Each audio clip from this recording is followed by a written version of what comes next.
Welcome to Shelley Makes. Here is another episode of Making Mondays. Although the pattern asks for a 2-layer mask, today I'm going to adapt it and make a 3-layer mask, because I know a lot of people will be making masks for the prevention of viruses and not just for dust and pollution. First of all, you need to download this pattern. This is the more up-to-date version. I have moved the edge of the pattern all the way to the right so that there's no seam allowance, because bound edges do not have seam allowances. I have decided to make the adjustment to improve on the pattern. It was marked because I wanted to show that we are going to sew 1 cm from the edge when we are using the binding pattern. I originally marked it, but later decided to remove the markings so people won't get confused. The pattern is exactly the same width, so there's nothing to worry about if you're using the original pattern or this one. Make sure you pre-wash all your fabrics before starting the project. This will eliminate any shrinkage to the fabric in the future. These are my chosen fabrics. For the outer shell, I have chosen to use a mixed cotton linen. For the inner layer, I have chosen to use a microfiber taffeta. This is slightly waterproof and breathable. For the lining fabric, I have chosen to use a double gauze for its absorbency. If you just want to make a face mask using 2 layers of fabric, like the pattern has suggested, then just pay attention to the outer fabric and the lining fabric. Another suggestion, if you want to use a 3-layer mask for viruses, the outside fabric should be waterproof and breathable. The inside layer should be a filter. This is usually a felted fabric, and then the backing fabric is an absorbent one, such as double gauze. Here is a little tip for you. If your fabric is a little on the thin side, you could always back it with a bit of interfacing. Interfacing comes in many grades. You can get very lightweight to medium weight and even heavyweight, but I wouldn't suggest you to use heavyweight in this project. Also, interfacing need to be treated like your fabrics. These need to be pre-washed or at least soaked. There are many types of elastic on the market. The best ones to use are these ones. They are very lightweight and very stretchy. If you can't find anything suitable, you could always use the ones from unused masks. These come in many weights as well. I was lucky to find these in my local stationery shop. They were a good thickness and very stretchy, so it wouldn't irritate the ears. Here is another sample, slightly thinner than the last, but very stretchy too. These two are by far the softest. Please be aware on the size of your elastic. If it's slightly too thick, you might have to adjust your binding pattern. Make sure you pre-wash or soak your fabric and make sure it's dry before you use it for this project. Now give the fabric an iron and get it prepared for pattern cutting. Every piece of fabric has a selvage. The selvage is on the side of the fabric. The selvage runs along the grain of the fabric, which is using the warp grain.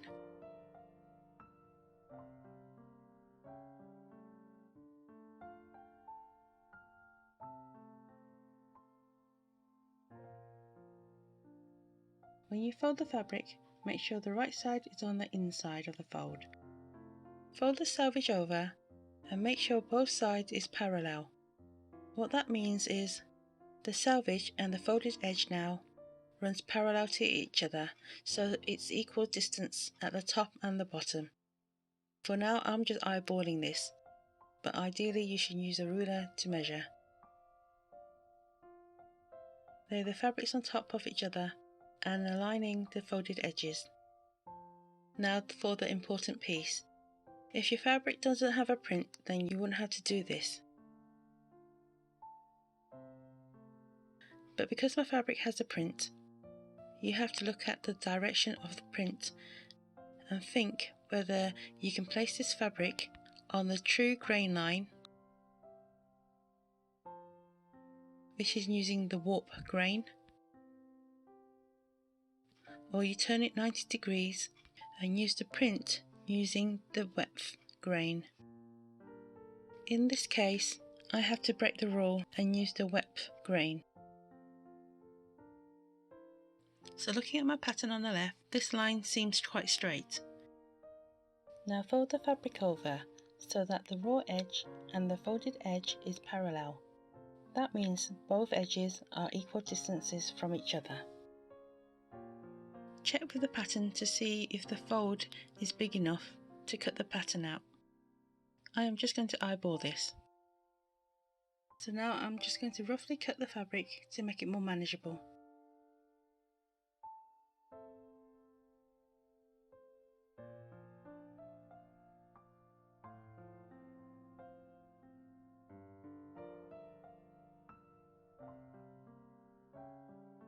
Give the folded edges a quick press.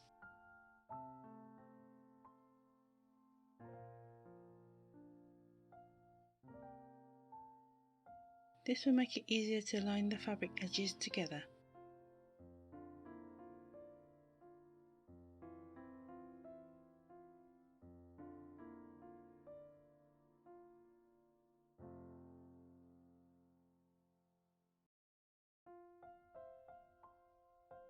Anchor it with some pins if you need to.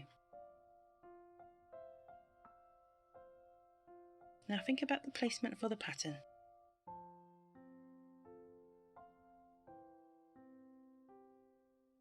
Usually, you have to make sure there's enough space for all your patterns to fit on.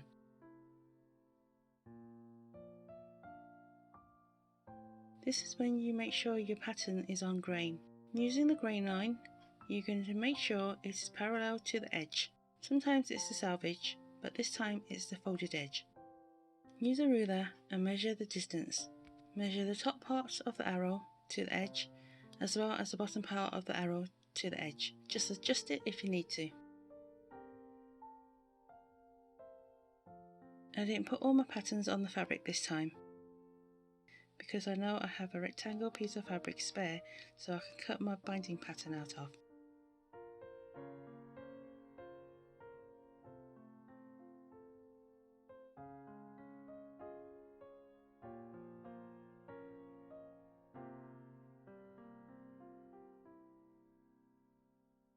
I was actually hoping to cut 2 pieces of this pattern on this fabric, but as you can see, this pattern needs to be placed on the weft and then on the warp. This wouldn't be a good idea because the patterns are going different directions. So I got a spare piece of rectangle and used that instead. Here's a little tip for you. Because the pattern is straight, I am going to cut this pattern out slightly longer. You could always trim this off later on if you don't need it, but it is best to have it longer than too short.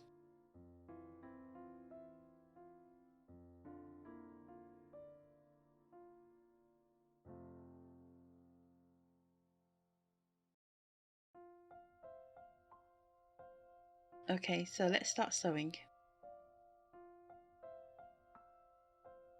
Because of the way we folded the fabric with the right side on the inside, when we cut out the pattern pieces, it is ready to be sewn.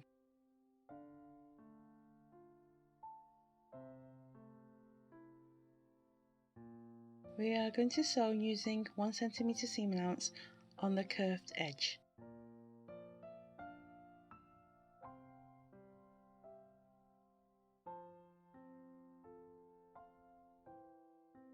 Make sure you backstitch the beginning. Sew 1 cm seam allowance along the curve and then backstitch again. Continue this with the next 2 pieces of fabric. It is a good practice to daisy chain them when you're sewing like this. Not that it only saves you sewing thread, it also saves you time.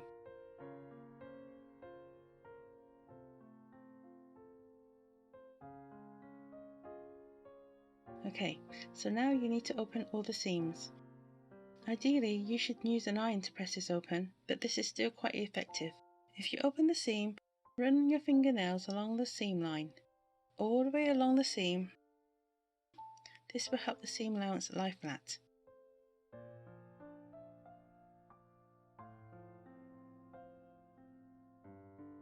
Only do this to the inside layer and the backing layer.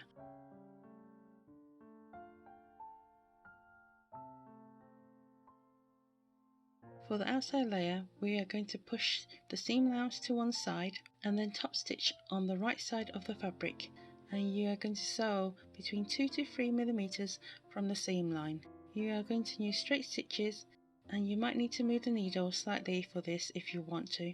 We'll sew through all the layers, including the seam allowance. Remember to backstitch the beginning. As you're sewing, pull the two sides of the fabric apart so nothing gets trapped until you have reached the end, and then backstitch.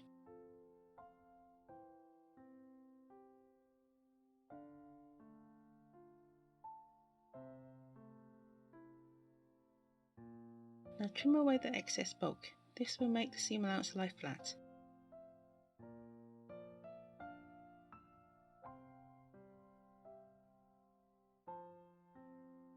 Now cut it at a slight angle, about a centimetre apart.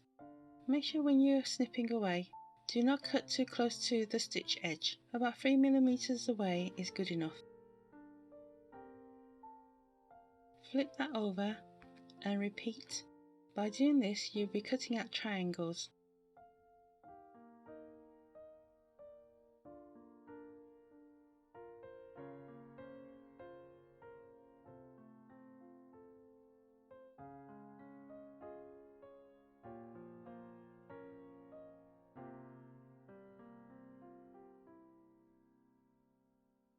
Fold your binding strip in half and give it a little crease in the middle.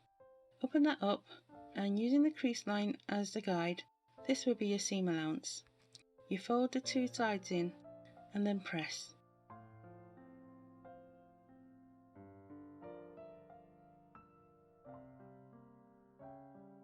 Fold it again, and this will be the final width of your binding pattern. Repeat with the other piece.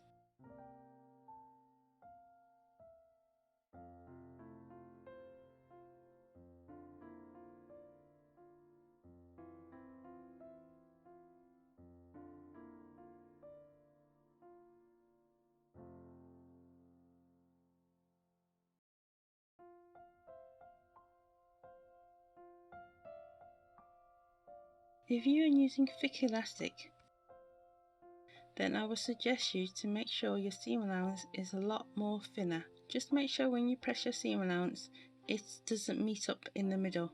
That way the binding pattern is slightly wider.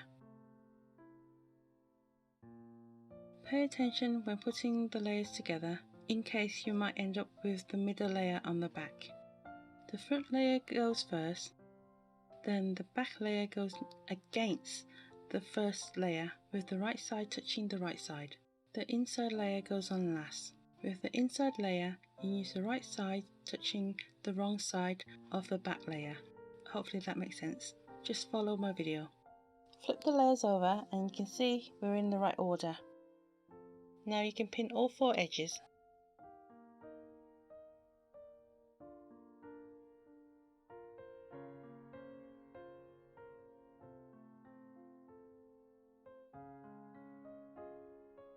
Make sure all the seams matches, then put a pin in there to secure it.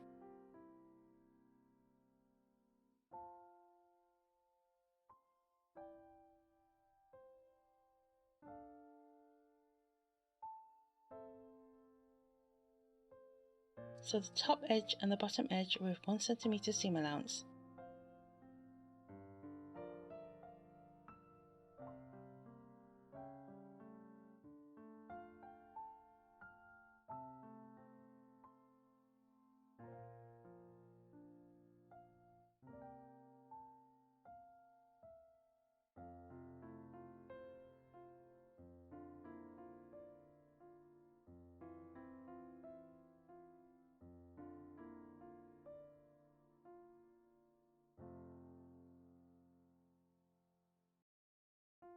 Trim off any excess, especially along the top edge where there's curves.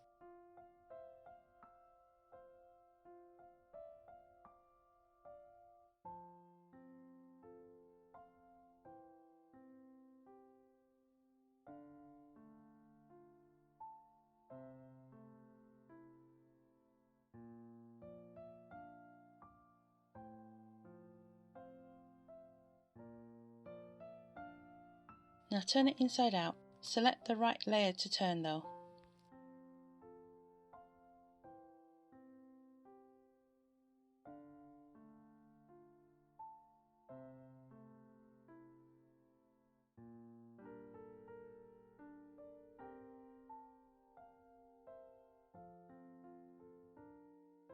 It is time to press your face mask. Use pointed tweezers or a pin to pull the seams out to the edge to be ironed.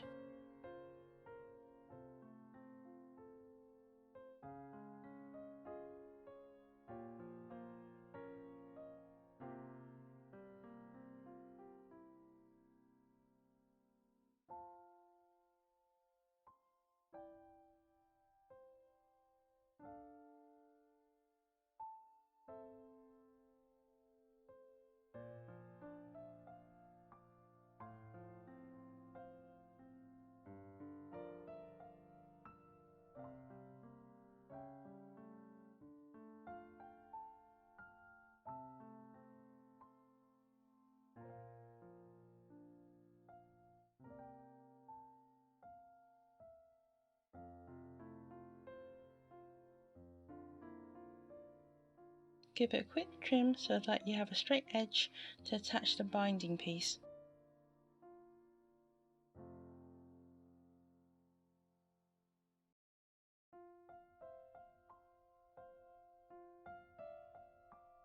Matching the edges, just make sure on the top and the bottom you have excess of at least minimum 1 cm. Sew along the seam allowance, right on that crease line. Remember to backstitch the beginning and backstitch the end. Repeat that to the other side. Make sure there's 1 cm sticking out at the edges.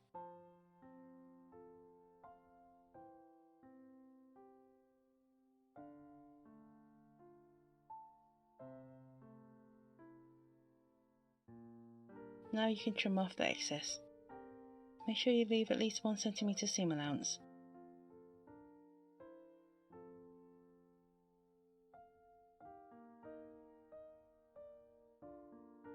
A lot of people will fold it like this. Nothing wrong with this technique, only that I find it slightly bulky, and also when I thread the elastic in, it might get stuck, so I have a different technique to approach this. Number 1, we need to cut off excess bulk. I just cut these little triangles off at the corners.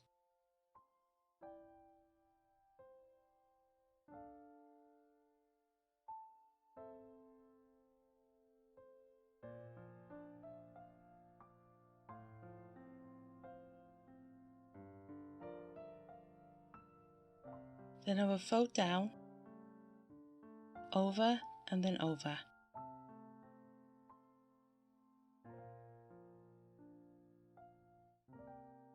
Then pin it in place. This might seem a little fiddly, but I find it well worth it.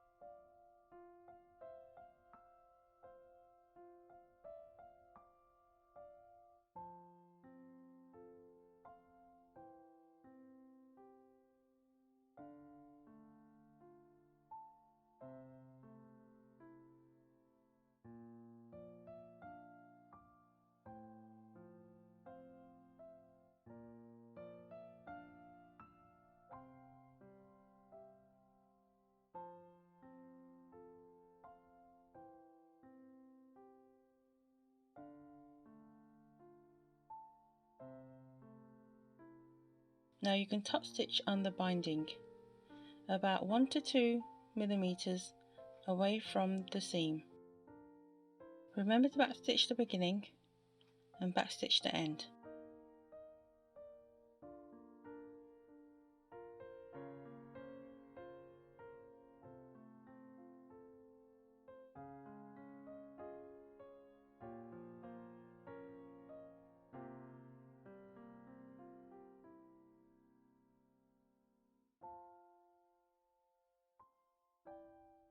Repeat on the other side.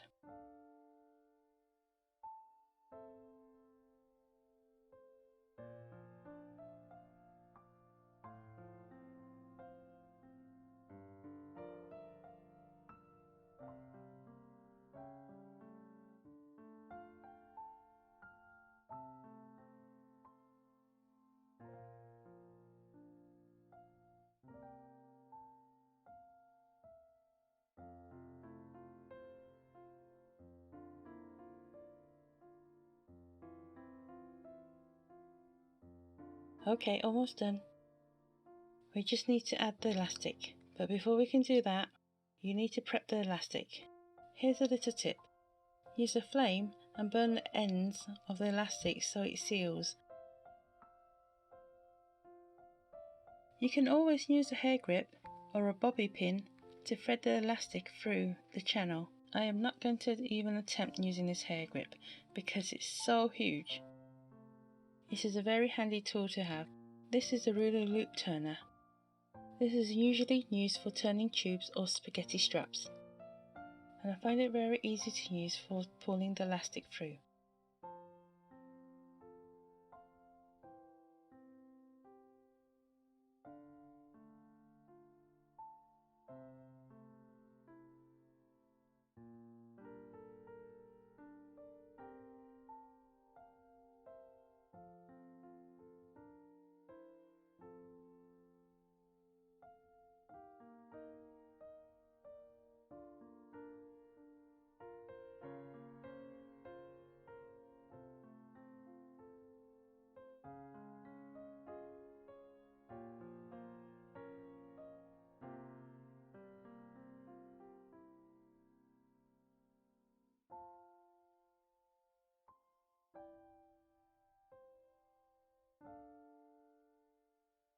Please support by giving me a like, follow, subscribe and share. Thank you.